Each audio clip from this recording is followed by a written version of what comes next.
Shalom, shalom. I am Sister Zakai, and I am back with another word of encouragement. This may even be insight to some of you that is hearing about the gift of release for the first time. If you don't know what I'm referring to, I've posted a few videos on this page to give some encouragement and some insight pertaining to the gift of release.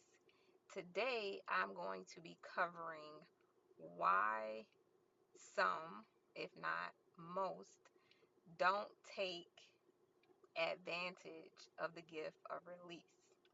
Before I jump in, I just want to share that I am not sharing this information, this insight, this encouragement from a place of information. I'm sharing it because this is something that I've had the opportunity to walk through multiple times.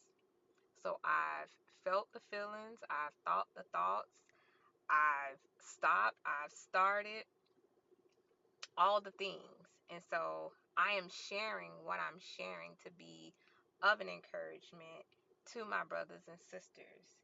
And so today I am speaking of why some or most don't take advantage of the gift of release. And there's probably other reasons why, but these are the two that I'm going to speak of today. So the first would be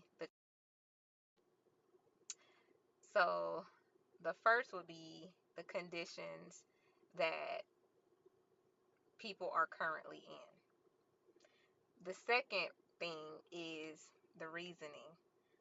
And so I'm going to take my time and talk about the conditions first, and then I'll go back to the reasonings. So I'm looking down because I did write some notes down as I was processing and I was evaluating and I was investigating. And if you've watched some of the other videos, you'll know exactly what I'm referring to when I say this. So, one of the two conditions that I'm going to speak of is comfortability. The other one is it doesn't require work. So, first condition is most people are comfortable in this state of confusion, this state of being burdened, this state of being disorganized, very chaotic, very just all over the place. You know, they have formed some type of fake organization or fake functionality within this state. So they're comfortable there. It's like you can introduce them to healing and they'll love the idea of healing. Like, it sounds great. Like, you mean to tell me I can get this weight off of me? You mean to tell me that I can feel better, that I can look better, that I can function better? You mean to tell me I don't have to feel like this? I don't have to think these crazy thoughts? So they love the idea of being able to release, offload, unsecure, detached. But they don't like what it feels like to do that. They don't like the work that comes with doing that. So it's comfortable with what I'm doing. I rather deal with what I'm dealing with because I've formed some type of, like I said, fake function, and I'm gonna just keep doing this. And so that other condition is in doing what they're doing, they think, um I don't want to do all of that work, so I'm going to just do what I'm doing as if what they're doing is not work.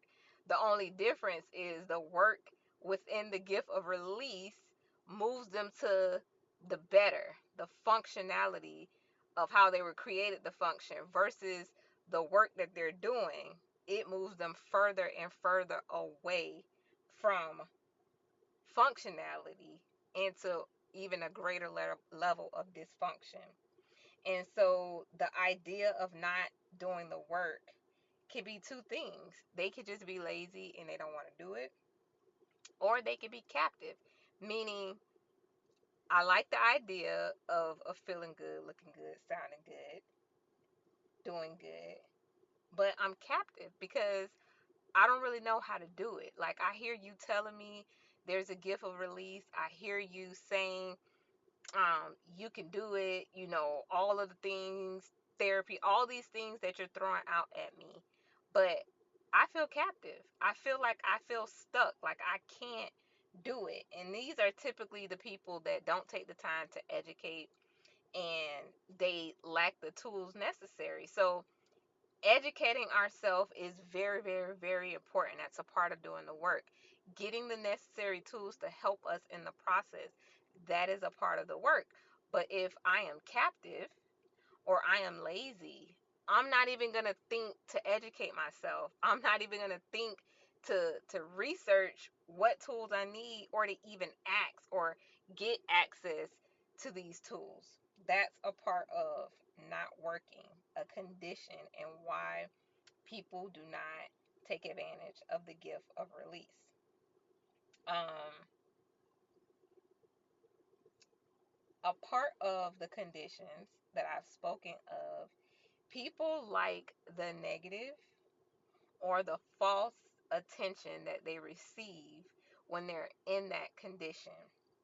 And so it is not attention that helps them to better themselves, but this is the type of attention that caters to their dysfunction. So it's like, if I actually go to do the work, am I going to have the hype? Am I going to have the support? Am I going to have all these cushions and things that I've put around me to make me feel good in this dysfunction? Or am I going to have to do it myself? Am I not going to have the hype party? Am I not going to have, because if I'm not going to have all that, then I'm not doing all of that. And so most people will stay with that negative or false attention that hypens their dysfunction. And that last part of this condition is what I mentioned earlier. They don't want to do the work to get better, but they're doing a whole lot of work to do nothing, if that makes sense. So I wrote down, they operate in a false sense of work, of doing something that is really nothing.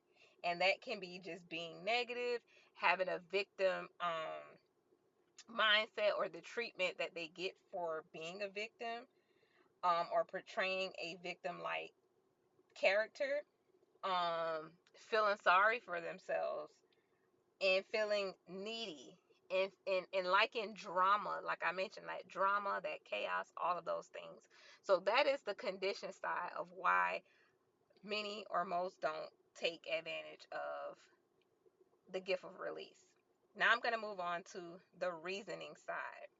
And some things that I say on the reasoning side, may have already touched on the condition side, because they kind of go one and one. Our mindsets control the conditions that we accept or we get rid of, according to whether we want to be functional or dysfunctional. So the reasoning, their mindset, the current mindset that they have is conducive, or it correlates with the condition. They don't have a mindset of, I want to do better, or I need to do better. Let me go find better. It's kind of like the negativity that I have in my mind, or the mindset that I have, it supports the condition. So if I change the conditions, then my mindset is also going to change. But they typically like the mindset that they have. When someone like myself, or a therapist or whoever comes and they're presenting functionality, their mindset and the conditions that they're currently in can't even receive it. It's like, yo, what is she talking about? And so I'm going to pause here because my time is running out, and I'm going to make a part two to finish out the reasoning portion of why many or most don't take advantage of the gift of release. Shalom.